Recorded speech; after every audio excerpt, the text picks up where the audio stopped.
Okinawa. Essa ilha ao sul do Japão é destino de casais em lua de mel, cultura até mais antiga que o próprio Japão. Mas na época da grande partida, estava longe de ser um paraíso. O Japão mandava a gente, o Brasil recebia. Até a Segunda Guerra Mundial, 190 mil japoneses já tinham emigrado para o Brasil. E de cada 10 que partiam, um saía de Okinawa. Este jornalista, que estudou a história da ilha, conta que mal havia o que comer. Um coqueiro, né, que é venenoso, era comido naquela época e muitas pessoas morriam envenenadas. O pai de seu Paulo partiu de Okinawa no segundo navio de imigrantes. Os descendentes voltaram e moram na mesma casa que era dele. Descendentes de Okinawa é tudo assim também, lá no Brasil também. Um ajuda o outro. Seu Paulo nasceu em Presidente Prudente, onde o pai dele e muitos japoneses se instalaram.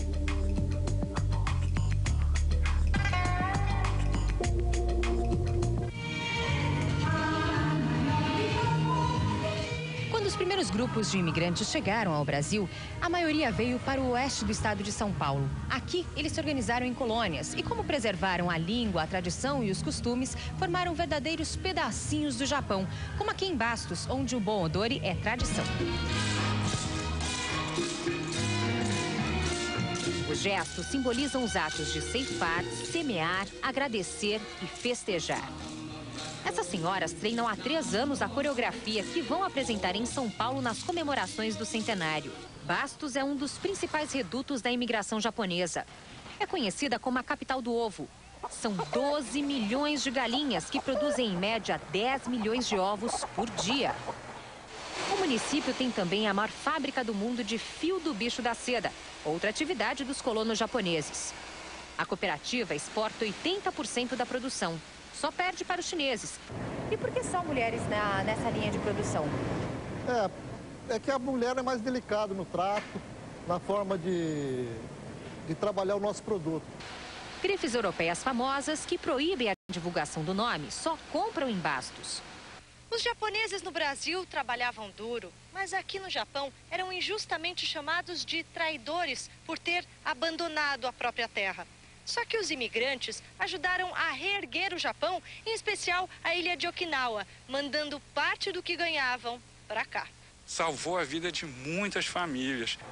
A prosperidade no Brasil, que permitiu ajudar famílias no Japão, foi resultado não só de trabalho, mas também de estudos. 3.260.759.184, menos 1.500.000. As crianças aprendiam o mesmo que se ensinava na terra natal. Usavam, por exemplo, o soroban. Esses jovens de Bastos são campeões em cálculos matemáticos. Multiplicações, divisões, raiz quadrada ou cúbica de números gigantescos.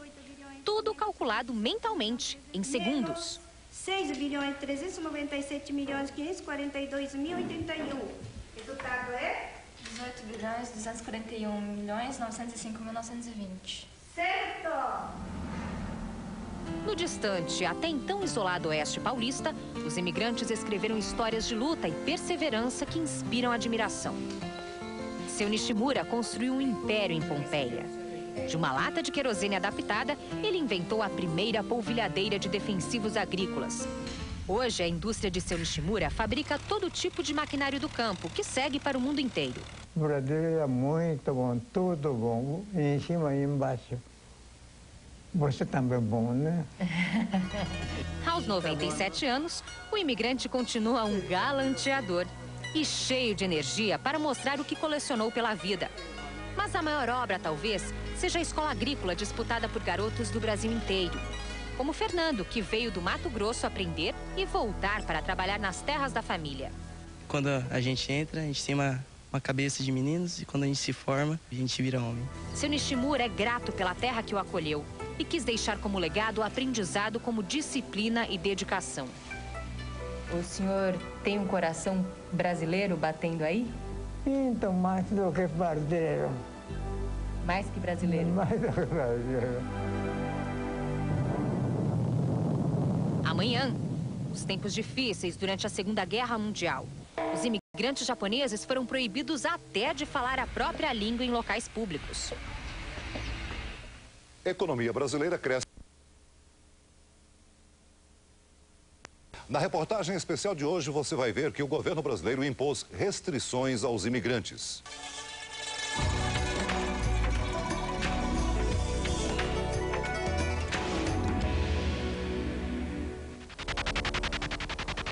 Década de 30. O exército japonês está no poder. O país é tomado por uma febre nacionalista. A ordem dos militares é expandir o império por toda a Ásia.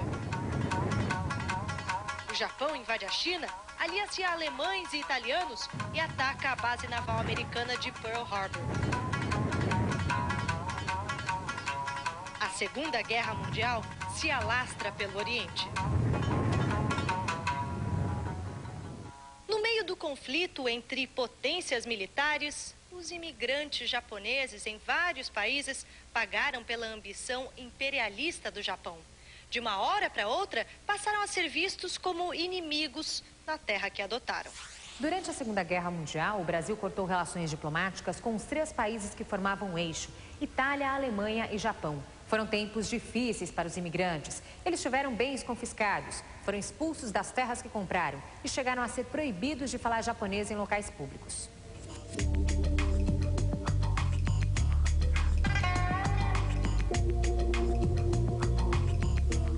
As restrições foram baixadas pelo presidente Getúlio Vargas.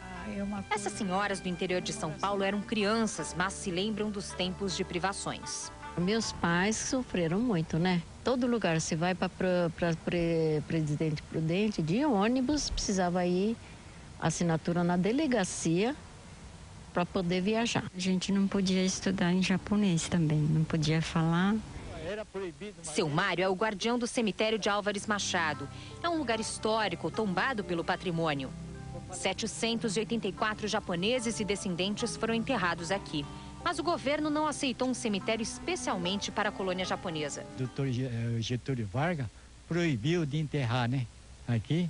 Aí então ficou parado, né? Aí precisava enterrar lá na cidade. Aí ficou fechado. Poucos brasileiros sabem. Mas durante a guerra, o governo montou campos de concentração para imigrantes considerados suspeitos ou espiões. Alemães, italianos e japoneses sofreram perseguições em vários estados. 11h02. Seu Honda nunca esqueceu do horário e do barulho da bomba que caiu sobre Nagasaki, no dia 9 de agosto de 45. Ah, lembra mesmo. Trovão. Muito forte, muito forte. Caiu de dia, mas... Ele tinha 9 anos quando os Estados Unidos lançaram a segunda bomba atômica contra o Japão. Morreu 70 mil pessoas. Depois de um ano, mais 70 mil, né? A casa da família de seu Honda foi protegida por uma montanha. A bomba explodiu exatamente atrás. Aí, deixa tudo, não pega nada. Como por milagre, pais e 6 filhos sobreviveram. Eles fugiram para a floresta ao lado, à espera de socorro. Mas o que seu Honda viu nos dias seguintes foi sofrimento e horror. Homem e mulher não dá para saber, tá queimando tudo, tá pretinho. A Segunda Guerra também marcou a vida de seu Torazo. Ele foi soldado no sul do Japão. Hoje, aos 89 anos, tem dificuldade para falar. Mas ao longo de toda a vida, contou o que sofreu para a filha. Foi muito difícil para ele. É porque ele foi para a guerra com acho que 19 anos, né? E voltou com 26 anos. Durante esse tempo não teve contato com a família, com ninguém, né? O fim da guerra trouxe uma boa surpresa. A mãe, que tinha se mudado para o Brasil e o deixado com a avó no Japão, procurou a família na esperança de rever seu Torazo. Ela pensou que ele tinha morrido na guerra. E depois disso, ela acho que escreveu várias cartas para o meu pai, pedindo para ele ir para o Brasil, que estava muito bom lá, né? Dona Hiromi e os irmãos cresceram no interior de São Paulo e voltaram ao Japão há cerca de 15 anos. Nesse sentido, a guerra teve um lado bom. Lado bom também. Juntou a família, né? Na reportagem de amanhã, você vai ver que o sonho de voltar para o Japão ficou longe para muitos imigrantes. Os japoneses, então, se estabeleceram de vez no Brasil. sem esquecer as tradições do país de onde vieram. O ensino público no país vai mal, é o que mostram dados divulgados hoje pelo Ministério da Educação. Apenas no ensino básico houve uma pequena melhora.